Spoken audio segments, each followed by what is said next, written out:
राधे राधे। जय श्री कृष्णा, जय श्री हरि। आप सभी श्रोता गणों का माघ मास की कथा श्रृंखला में स्वागत है। जब मनुष्य विवेक पूर्ण रूप से अपने धर्म और आध्यात्म का पालन करें, अपने कर्मों को सजगता से करें, किसी भी पाप कर्म में लिप्त ना हो, पुण्य कर्मों के लिए प्रयास करें और इन सब के ऊपर भगवान श्री कृष्ण की शरण ग्रहण करें तो उन पर भगवान की विशेष कृपा होती है। वर्तमान समय में धर्म शास्त्र और भक्ति के नाम पर अनेक दुष्प्रभाव हो रहे हैं।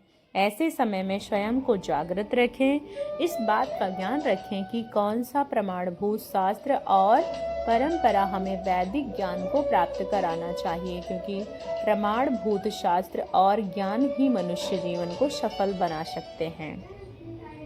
मनुष्य योनि प्राप्त करने से भी जीवात्मा इस सुख और इस सौभाग्य से वंचित रह जाता है। अगर उसे कोई भी गुरु मिल जाए तो इसलिए प्रत्येक मनुष्य का कर्तव्य है कि किसी प्रमाणिक गुरु परंपरा से आने वाले गुरु की शरण ग्रहण करें और निष्ठा तथा श्रद्धा पूर्वक परम भगवान श्री कृष्ण की भक्तिमय सेवा में संलग्न रहें। इसी कथा श्रृंखला के साथ आप बढ़ाते हैं आज की माघ मास की कथा। आज की माघ मास श्रृंखला में हम श्रवण करेंगे। प्रेत की कथा समाप्त होने के बाद लोमश ऋषि ने कहा, हे ब्राह्मण, मैंने पुनीत फल वाले इतिहास आपके सामने वर्णन किए हैं। अब आपके पुत्र यानी ऋषि पुत्र और सभी पांचों गंधर्व कन्याओं को यह चाहिए कि वो पिशाच योनि से मुक्त होने के लिए मेरे साथ प्रयागराज में माघ स्नान करने के लिए जाएं। वहाँ देवताओं को भी दुर्लभ माघ स्नान होगा। वहाँ स्नान करने पर यह सभी इस पिशाच योनि से मुक्त हो जाएंगे। लोमश ऋषि ने इस वचनों द्वारा अपनी मनोकामना पूर्ण हेतु हुई देखकर वो सभी पिशाचनियां और पिशाच सहर्ष उनके साथ प्रयाग के त्रिवेणी जल में स्नान करने के लिए तैयार हो गए। ऋषि उन सबके साथ लेकर आकाश मार्ग द्वारा प्रयाग की ओर चल पड़े। इस कथा को आगे बढ़ाते हुए ऋषि वशिष्ठ कहते हैं, हे राजन, अब आप गंगा यमुना महात्मन के विषय में सुनिए। आकाश मार्ग से जो जाते हुए लोमश ऋषि ने कहा कि सभी तीर्थराज प्रयाग को प्रणाम कीजिए। वैसे तो बिना ज्ञान धारण किए प्राणी भी प्रयागराज के त्रिवेणी जल में माघ स्नान करके मोक्ष को प्राप्त कर लेते हैं। सृष्टि रचना के लिए वह महान यज्ञ किया था और महान शक्ति प्राप्त की थी, जिनके द्वारा वो सृष्टि की रचना कर सके। स्वयं भगवान विष्णु ने अपनी भार्या की मनोकामना पूर्ण करके इस गंगा यमुना के संयम के जल में स्नान किया था और तभी अमृत मंथन के समय उन्हें लक्ष्मी देवी भार्या के स्वरूप प्राप्त हुई थी। भगवान शिव ने इस त्रिवेणी यानी कि तीनों देवों ने कुछ न कुछ वहां पर प्राप्त किया था। जैसे कि भगवान शिव ने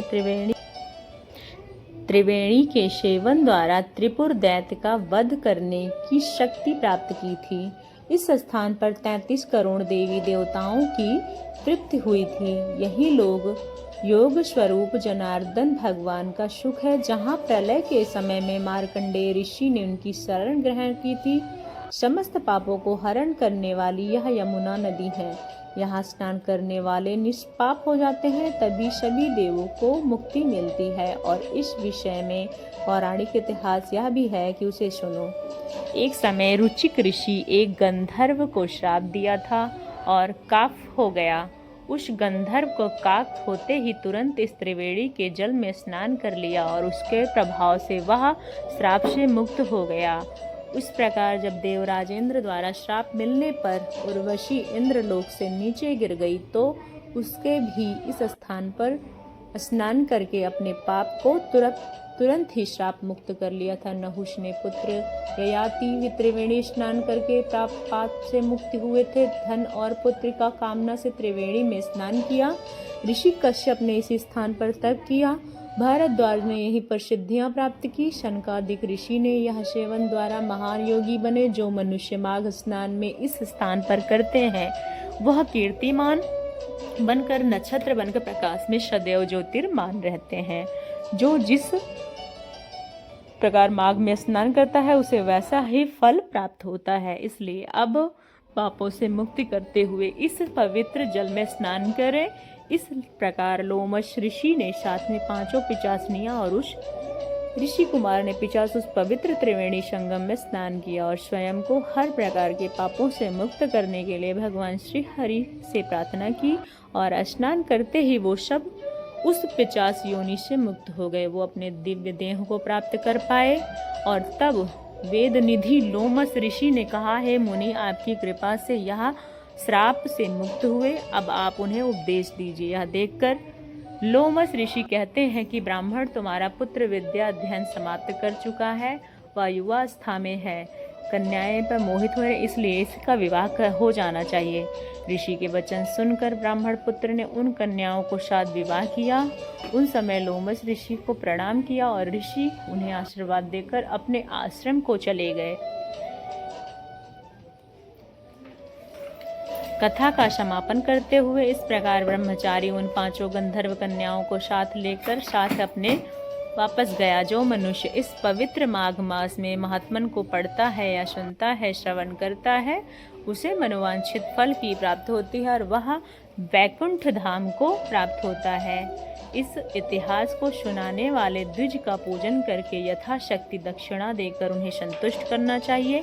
ऐसा करने से मनुष्य सुखी रहता है। प्रत्येक प्राणी को करना चाहिए। वह अपने जीवन में काल से कम एक बार तीर्थ राज में प्रयागराज में जाकर त्रिवेणी का स्नान मकर संक्रांति के दिन माघ स्नान अवश्य करें, जिससे उन्हें भूतकाल में हुए सभी पापों से मुक्ति मिल जाती है और इसका भविष्य उज्जवल हो सके।